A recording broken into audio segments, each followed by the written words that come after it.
لو شئنا لآتينا كل نفس هداها ولكن حق القول مني لأملأن جهنم من الجنة والناس أجمعين.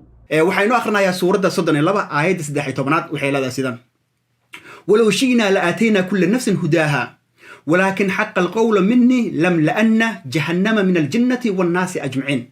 معناه ومن يبتغ غير الإسلام دينا فلن يقبل منه وهو في الآخرة من الخاسرين. qofka muslimka ah saaniga ahaan jiray waxa laga dhaadhicinayaa oo la barayaa oo lagu awaawinayaa inuu rumaysto in diinta islaamka ay tahay diinta kaliya oo Ilaah u aqbalayo, diinta kaliya ee saxda ah, diin kale oo jirta inaysan jirin, diinta ugu wanaagsan inay tahay iyadoo maartay aas loogu dhigaa markaas iyada suuradda 3 aayadda 85 oo dhahaysa: ومن يبغي غير الإسلام دينا فلن يقبل منه وهو في الآخرة من الخاسرين.